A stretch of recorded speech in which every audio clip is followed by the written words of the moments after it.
Hello po mga taga GNGV channel. Magandang araw, magandang oras po sa inyong lahat.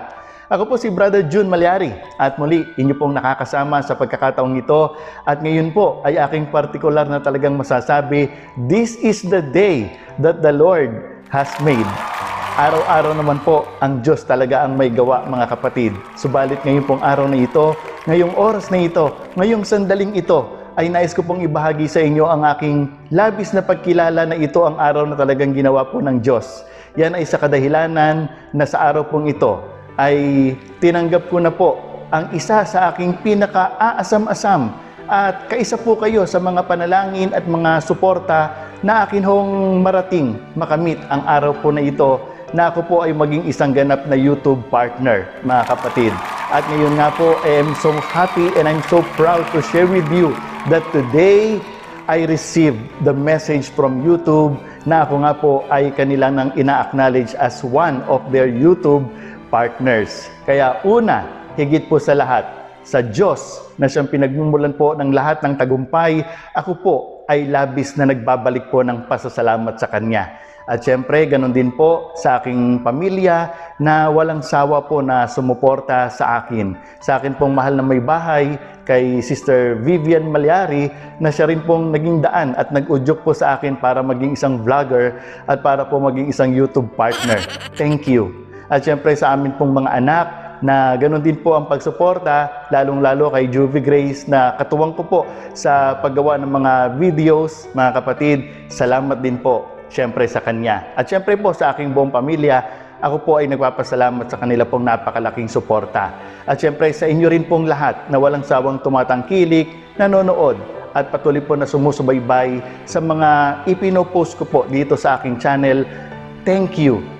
Thank you.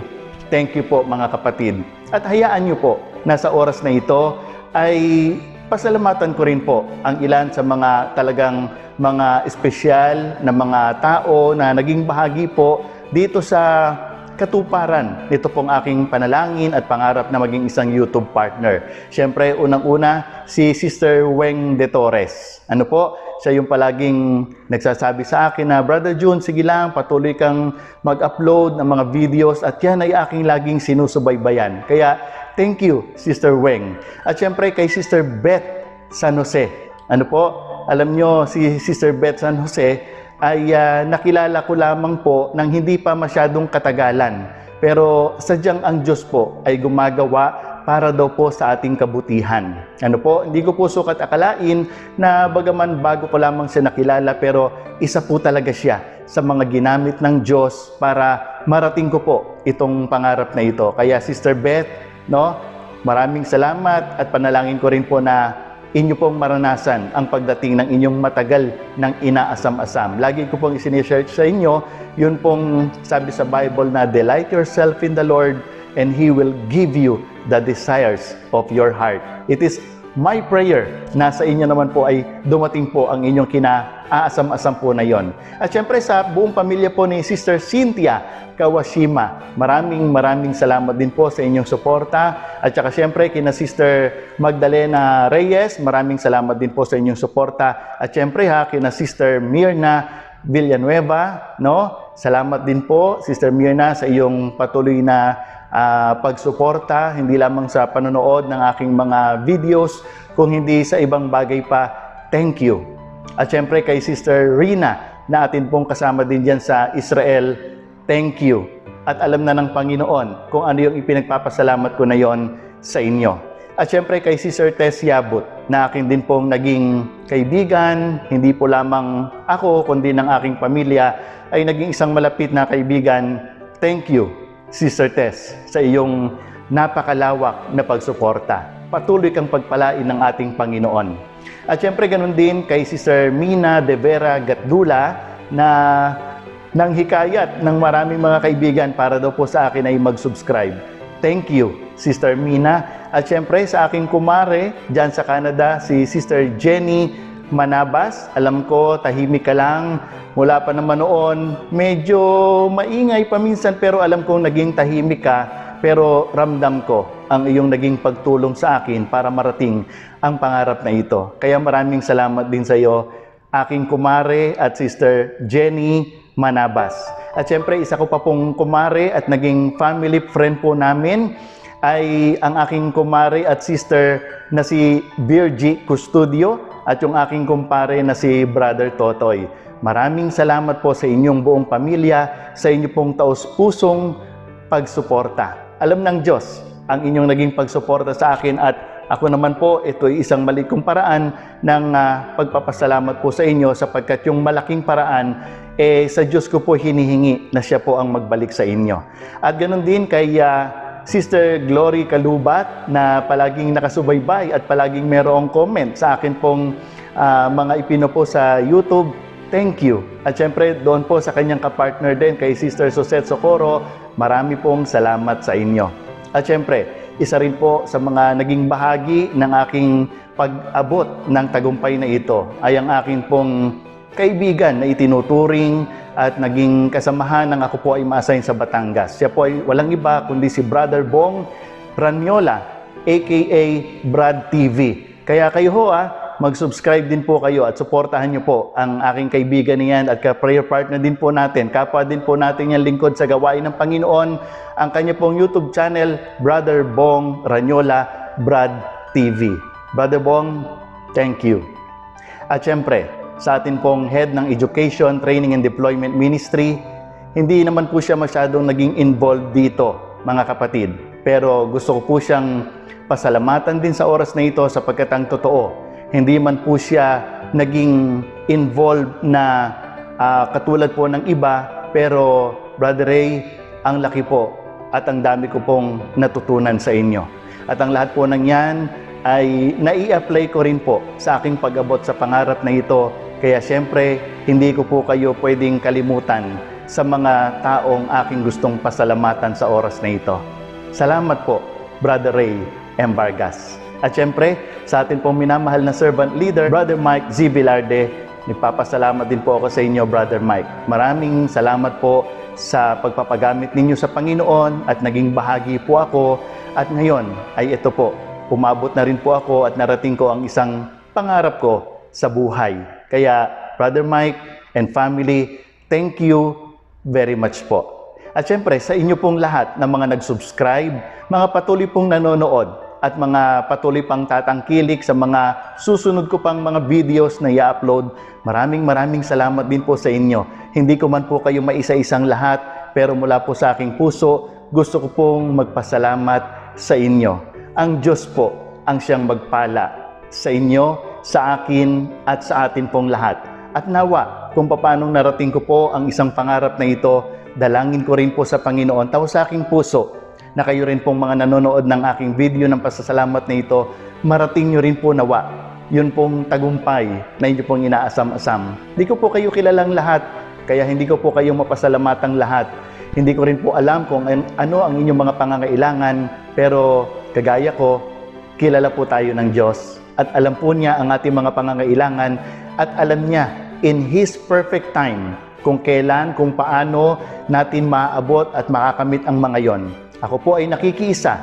I say yes and amen sa inyo pong mga panalangin, mga kapatid. At bilang pagpapasalamat po sa inyong lahat, nais ko pong ihandog ang isang pagsasadula ng akin pong pinagdaanan at kung paanong nakamit ko po ang tagumpay na ito na aking inaasam-asam. Sana panoorin niyo po at huwag po kayong mag-skip. Anong malay ninyo? Baka bahagi po ng aking maging sharing ay mapaghugutan po ninyo ng inyong lakas upang yung inyong mga inaasam-asam ay inyo din hong marating sa pamamagitan ng aking mga maibabahaging ito. So again, to God and to all of you, thank you. Ang Diyos po ang magpala sa atin pong lahat. God bless po. And again, thank you from the bottom of my heart. Amen and amen.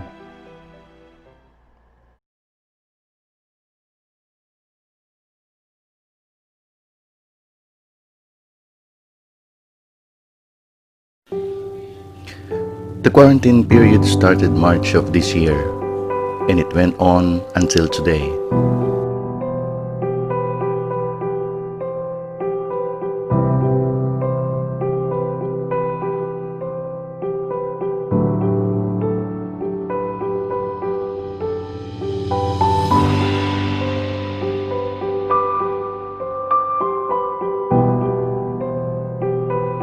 It was, I think, the last remaining days of April when my wife started telling me to do a vlog. She was pushing me as if I'm not a shy and a quiet type of person. I mean, for me a vlogger must be talkative and with a lot of things to say. And I am not like that. So at first, deadma lang. Sige lang. Pinapalampas ko lang. But then the quarantine goes on, and with limited things to do, I started thinking of my wife's dream of me becoming a vlogger. So I started my first vlog last June 19 with a very simple one. Of course, as a sharer of God's Word, I thought, why not share some inspirational words through YouTube? And so it began. Eventually, I learned of becoming a YouTube partner. So I started making more contents. But every time I look at my YouTube studio, by the way, there is where you will see everything about your channel content. Well, every time I look at it, it discourages me.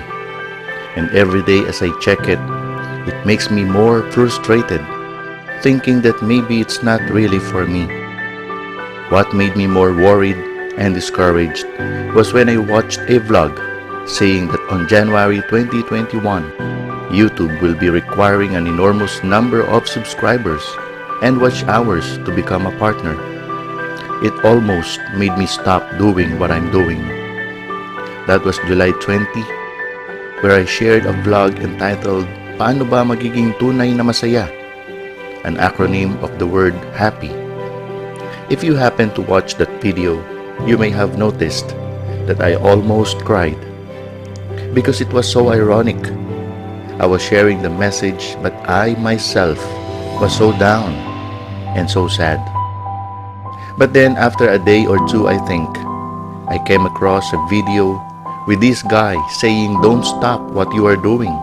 You have your own time. That boosted my morale. Right there, I covered my face and prayed to God, thanking Him and leaving everything to Him. So I continued on. July 26, God gave me the message, Ikaw at ako, pearl of a good price. Again, I became too emotional because there I felt God as if I was chilling. Then He put a blanket on me.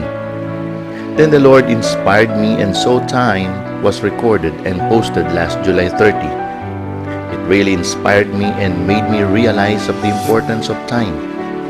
So I continued posting my talks and doing live videos to inviting some peers and so on and on and on.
Okay mga kapatid, napanood po ninyo ang istorya ng akin pong mga pinagdaanan at kung paanong ako po ay umabot na dito sa akin pong pinakaasam-asam na pangarap, ang maging isang YouTube partner.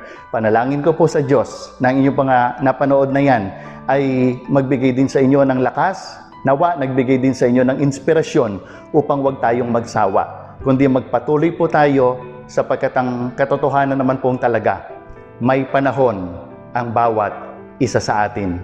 Hindi ko po alam kung kailan, hindi ko alam kung paano, pero ang Diyos natin, kung pagtitiwalaan po natin siya, alam na alam niya kung kailan at alam na alam niya kung papaano niya tayo dadalhin sa tagumpay natin pong pinapangarap sa buhay. Again, thank you for watching, thank you for subscribing, and thank you na naging magkaibigan po tayo. Salamat po, and God bless us all. Ito po si Brother June Malyari at hanggang sa muli, kulolobi ng Panginoon sa marami pa po nating mga good news at good vibes. Bye!